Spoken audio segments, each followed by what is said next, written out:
And the gate is rolling, so everyone can introduce tonight's radio that they're running. Regency Imperial II here. Spitfire 441. And I am running a vintage 1976 model Tram D201. Don't you know? And the Lhasa Apsu base station is working in 1962 International Crystal Executive. Sparky running the JCPenney 6247 SSB DC Mobile. Oh, you're on that JCPenney Cybernet radio. That thing sounds nice. Yeah, it does. Yeah, they got a bunch of stuff crammed in there. That's your basic Cybernet radio. It's one of those radios you would otherwise pass over, but damn, it sounds good. Yeah, it had nice audio, I thought, too. I lucked out. The same guy I bought the 3500 off of, the AR 3500, same guy. Is that the high power one or low power? Low power one. I think I got an owner's manual here for one of them if you want it. Who's that, Tim out there? Yeah, how you doing? You don't sound too good. I think he's a little low and freaked. It might be. Everybody keeps changing around. Oh, what are you trying to dial in to everybody? Is that better? Slightly. I'll come up a little bit more. Is that any better? You're going further away now. I think you're up high or something. Ah, he's going the wrong way. Alright, I'll go back down. Yeah, you're getting closer. I'll go back down a little more. There you go, that's close enough. Yeah, leave it there. Now you're in my pass band. Alrighty. And now you sound pretty good. Can't get away with being off frequency with this Regency Imperial. How's this radio sounding for frequency, okay? You're good. In my pass band. Red 4. Pierce Simpson Bangle sideband 23 channel. That's one of your better sounding radios. Red 4. The only thing when I key up, it's got that noise in the beginning. That's alright. You could call it your wannabe Browning. Sounds more like a dead chicken. That in the mic? Yeah, I think it's momentary RF feedback. I remember a couple radios doing that. You know, they're just on the verge of squealing so that they only chirp in the beginning. Red 4. It's actually kind of a cool noise, you know, retro noise toy signature sign-on. Yeah, as long as that's all the only time it does it. Alright, did that help things, guys? Nah, I thought you're slipping off frequency again. Oh, I got you guys in perfect. Yeah, you're okay now. You sound like you were a little slipping off the last time. Well, I pushed my clarifier button and went to the clarifier. And I tuned you guys to where you guys sound perfect. I think you're right on in there. And so's Doc Hammer. Oh, Hammer's on the link? Yes, I'm on the link. Hello, do we got any audio? Hammer's got no modulation. Pete's probably got that radio set up for slow scan. Yeah, let me double check that. This is the Grasshopper checking into this week's Classic Radio Roundup, channel 13-27115 on your AM dial. Hello, Grasshopper from your Spitfire base station.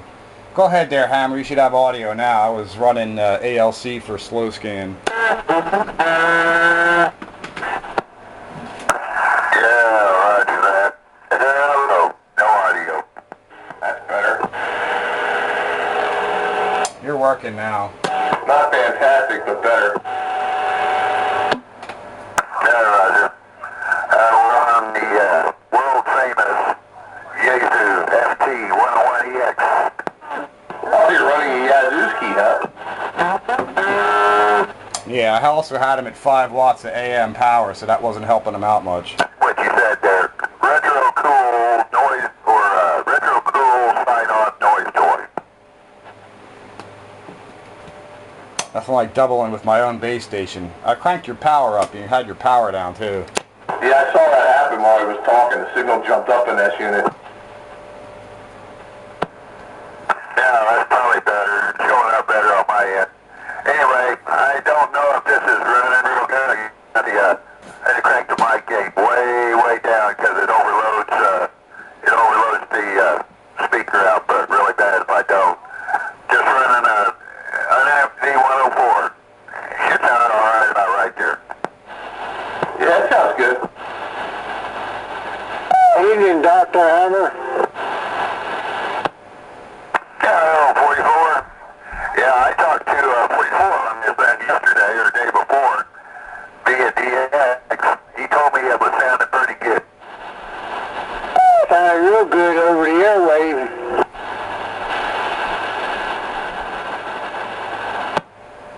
Yeah, Roger. Well, good evening, everybody.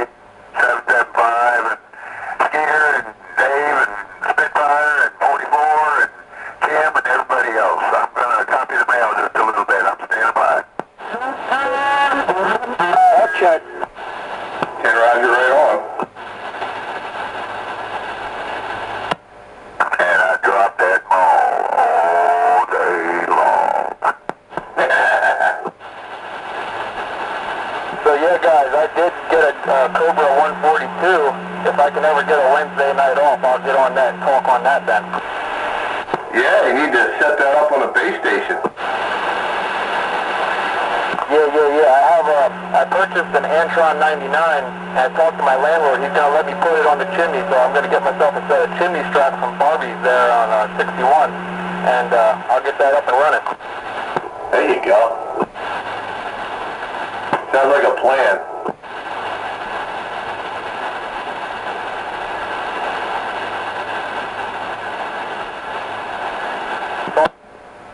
That stupid radio. The previous owner put color changing lights in it, so I got to get that taken care of. Oh, I hate that junk.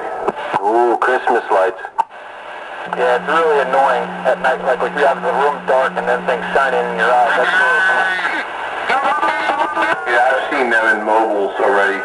They go from red to green to blue or whatever. It's like, oh my God, how can you stand that nonsense? I'm going to have him put just straight LED lights in it and maybe a blue channel selector with a shield on it so it ain't so killer on your eyes. Yeah, crank the brilliance down a little bit so it's, you know, just subtle enough that you can see.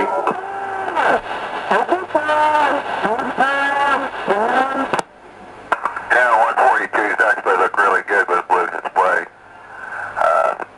It's easy to be dimmer in there to dim it. At any rate, doggone, 44 talked to me on that bingo yesterday via DX. That's good sound of radio. Yeah, buddy. Did you catch the Browning on DX Hammer?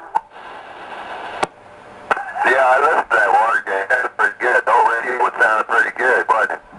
Yeah, I was just happy we were getting some good skip in there. I was in a good mood.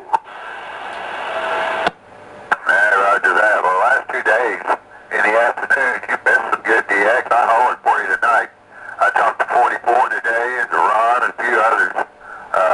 Green Dog and doggone if the skip wasn't better today than it was yesterday and the day before, but we've had conditions all 3 days this week. Along about 2:30, 3:30 to 3:30 in the afternoon. They last about 2 hours. Hey, I agree. Hey, we might get some DX contacts tonight because last night, the same thing. It was dead quiet like this, and then bang, they just came right in. So there might be some DX contacts yet to come. Solar flux is higher now than it's been all this all this solar cycle. Hopefully it stays quiet. Next thing I heterodyne. Yeah, I got the tram on over there. It's idling on another channel, and the amp's warmed up. So we'll see if it gets in. We'll see what happens. If I could sit there for half an hour sending clear slow scan television pictures back and forth to Japan, you know you got good conditions. I even did a little bit of 10 meters AM working my Emperor 5010. Yeah. Man, you guys are using stuff I never even heard of. Oh man, you gotta hang around a little longer. I've been in this over 30 years, and I still come across stuff I never heard of. Yeah, same here. I've only been in this maybe 3 years tops, and like he said about the flow scan television pictures, I never even heard that you can do that.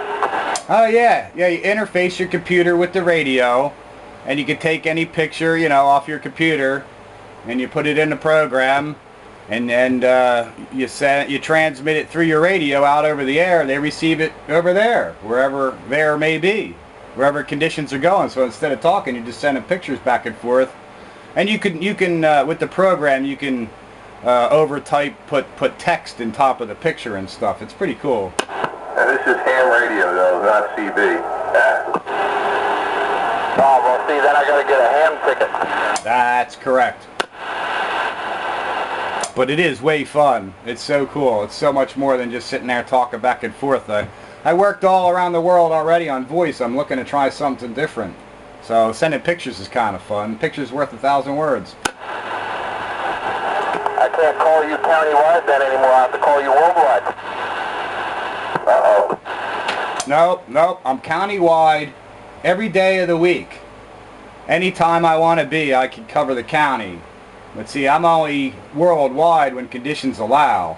And that's the reality of it. You only get to where Mother Nature allows you to otherwise. But boy, I got the county covered. I'm mountaintop wide. I'm Kansas wide. You sound like another guy I know. He says he's countywide. It's Hawkeye. He talks on CB a lot on Channel 14. Oh no. I'm the original countywide radio. Countywide on Spew Radio. Worldwide on Spew Radio. Countywide on Channel 13. That's right. At the moment, I'm worldwide.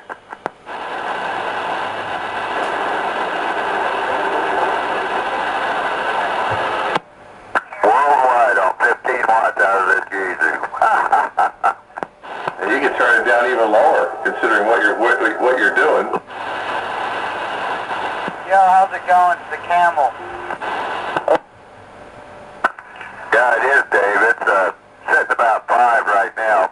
You want to know what it's peaking at. I don't know what kind of condition the tubes are in, being this old you would give to me. She's probably peaking around 35, 40 watts, something like that. Is Camel aware of what you're doing there, Doc Hammer, to get here from Kansas? That's right. 5 watts swinging to 30. And I'm making it all the way to Pennsylvania with probably a 9 dB safe rating. That's right. He's actually using the internet to come out on one of my radios over here. A lot of guys wouldn't call that shit talking there, but that's internet. Yeah, he's in Kansas, but he's using a transmitter in Pennsylvania through the internet. The transmitter's here at my house. Yeah, I would have to call that interskip. Yeah. Interskip. Intra. Man-made skip. Actually, it's called voice over IP. Yeah, interskip. But it's way cool. Might as well call it Skype. Oh, my antenna didn't fall down yet. You expecting it to? Just put it up. What'd you put up? The IMAX now is about 90 feet to the top of the antenna now. If you keep moving it up, a foot or two a day here, pretty soon it'll be up there pretty high. I put it up and then Wonder Boy came down and finished it off. Yeah, pretty soon he's going to have to put a red beacon on top. Yeah. 45.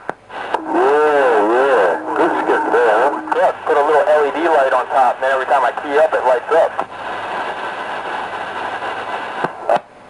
Little neon bulbs back in the day. Yeah, light up the neon bulbs. You know, the old Robin mobile antennas, the old Robin base mode antennas, they used to do that. They had a little light in the tip of the antenna when you keyed the radio up. I used to have a lot of fun. Somebody I knew had a neon bulb at the tip of a 102-inch whip. I could be 50 feet away and crank up the box, and I could light it up brighter than they could. I light my garage radios off, it's funny. 500 watts at 50 feet is better than 5 watts right on the antenna. I liked it about 20 years ago when they first started doing something different with car alarms, and I'd be sitting in a parking lot somewhere talking on 220 and set off somebody's car alarm. Oh my God, yeah. 220 was very sensitive to that. I'm talking on the repeater, I pull in next to somebody, next thing you know, their alarm's going off. Yeah, I've done that like at least a half a dozen times. And it was always General Motors cars, too. And then look at you like, what the hell did you do? Oh, I used to be evil about it, you know. Somebody would pull up and then they'd walk away, I'd key up and their car alarm would go off. And then they'd come back and reset and they'd walk away, I'd key up again, it'd go off. Yeah, that's right. I found out about that driving around King of Prussia, and there was plenty of victims to be had. That's funny. I never heard of that before. Yeah, it was back in the 90s, it was really bad then. 94, 95, somewhere in that area.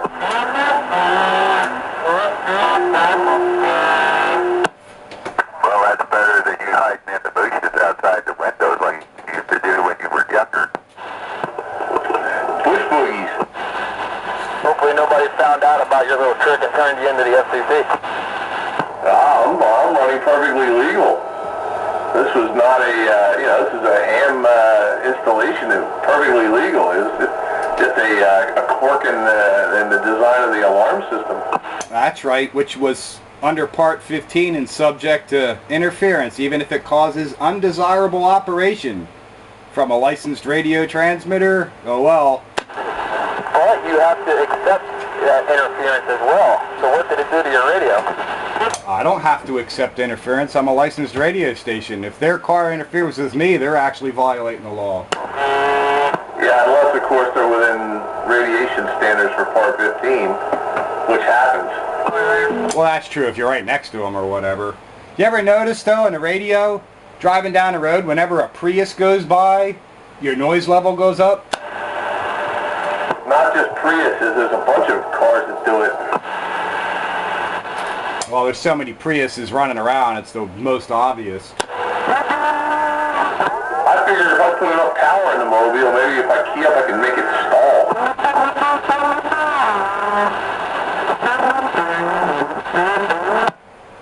You could just about do that with a 2-pill fat boy.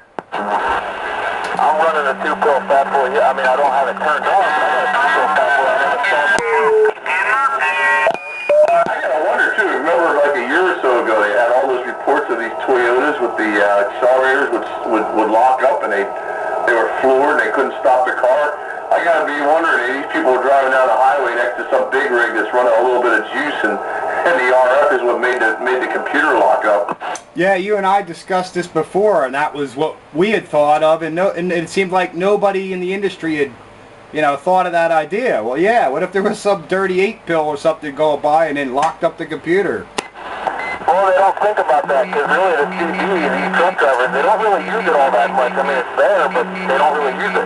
Nowadays, it's all cell phones and shit.